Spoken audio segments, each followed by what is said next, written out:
before you did.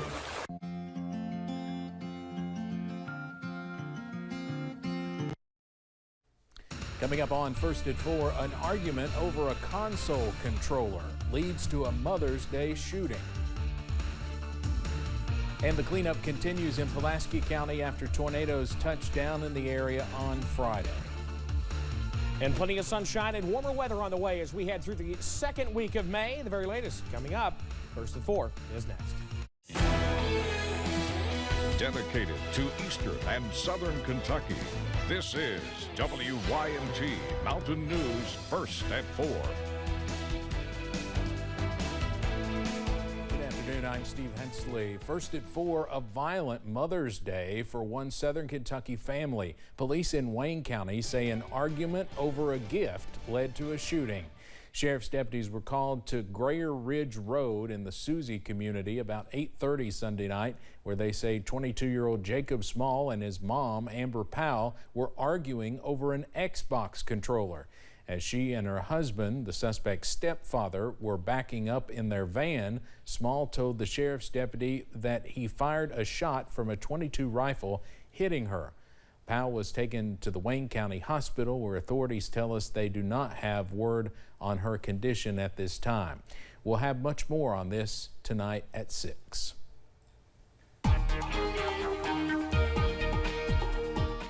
High pressure in control here in the mountains this work week as we kick it off.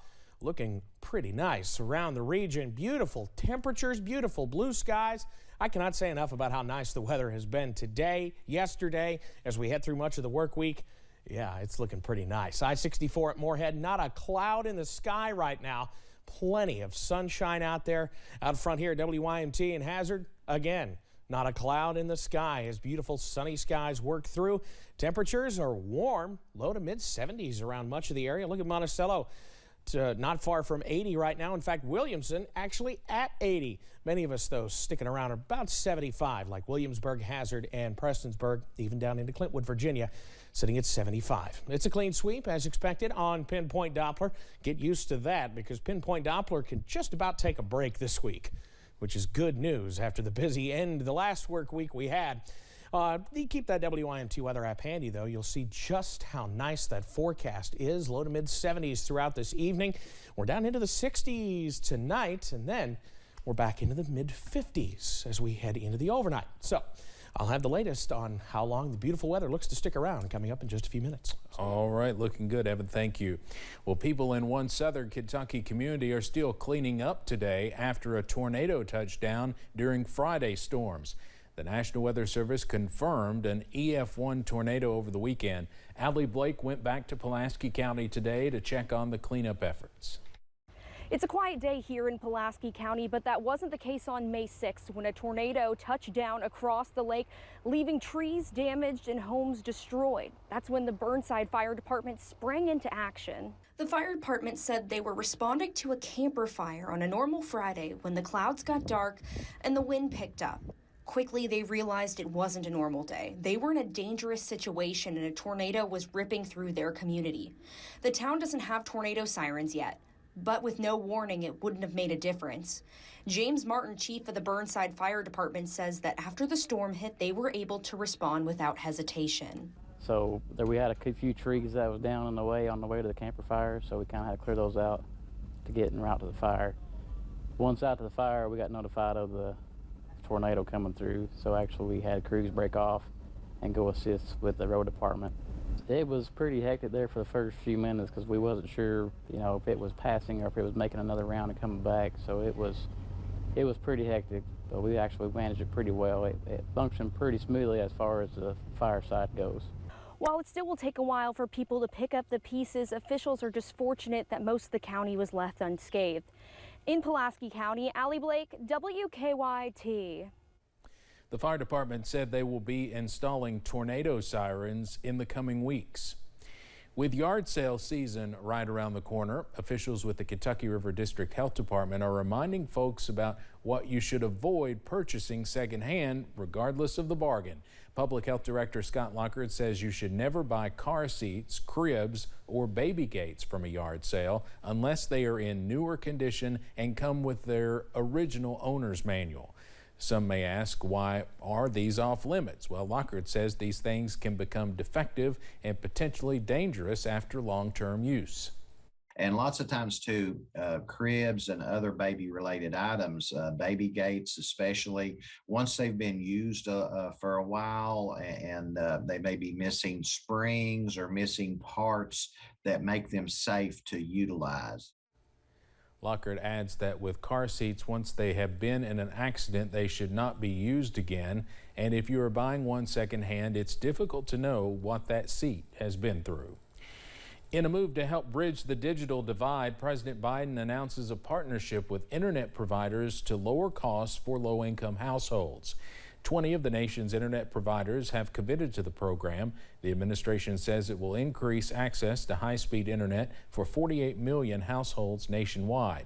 The White House says the providers in Monday's commitment offer coverage for 80% of the U.S. population and 50% of its rural population.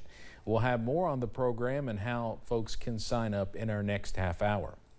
Both Russia and Ukraine celebrated the end of World War II in Europe today, and the leaders of both countries addressed the war being waged on Ukrainian soil. CBS's Natalie Brand has more from the White House, where President Biden is taking steps to shore up Ukraine's defenses. Russia's military paraded through Moscow's Red Square as the country celebrated its victory in World War II.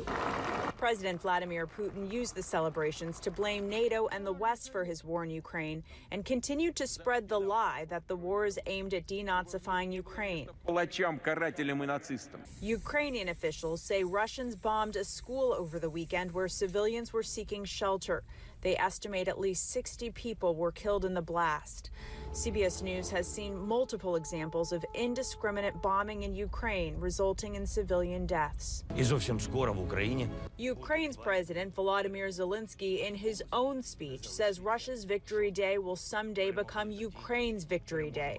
President Biden is prepared to sign a new bill into law this afternoon, which will allow the U.S. to lend or lease Ukraine weapons for its defense. The president held a conference call with G7 leaders over the weekend. The group announced it will either phase out or totally ban Russian oil imports. The White House is also still pushing Congress to authorize up to $33 billion more for military and humanitarian support for Ukraine. The House could vote on it this week. I think we will be able to do it as quickly as possible. We have great bipartisanship in terms of our support for the fight for democracy that the people of Ukraine are making. Meanwhile, First Lady Jill Biden made a surprise visit to Ukraine Sunday, meeting with First Lady Elena Zelenska. People of the United States stand with the people of Ukraine. You feel it. U2 made a surprise visit of its own, performing a 40-minute concert in a subway station in Kyiv. Natalie Brandt, CBS News, the White House. Senate Majority Leader Chuck Schumer will not say whether he plans to tie the president's Ukraine request to more COVID relief funding as well. Doing that could jeopardize some votes in the Senate. Swapping out a suit and tie for his trademark military fatigues, Ukrainian President Volodymyr Zelensky has become a symbol of defiance in the war against Russia. One of Zelensky's most iconic pieces went on the auction block at a charity event in London last week, bringing in more than $110,000 for humanitarian aid in Ukraine. Other items auctioned off included toys donated by the president's wife and a guided tour of Kyiv by the mayor. The event raised more than $1 million. Gas prices are once again flirting with record highs, adding to inflation headaches. AAA says the national average for regular gasoline climbed to about $4.32 Monday, a fraction of a penny shy of the all-time high set back on March 11th. Diesel prices are also spiking, with the national average hitting another record of $5.54 a gallon today. The Biden administration unleashed a record amount of oil from U.S. emergency oil stockpiles to help, but the minor relief was fleeting. Let's head over to Wall Street now on this Monday. The Dow closes down today more than 653 points. So a rough beginning to the week on Wall Street.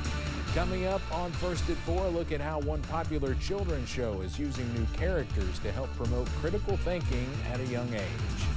And warmer air continues to push in this week as we look to get a head start on summer. How warm we get coming up next. When it comes to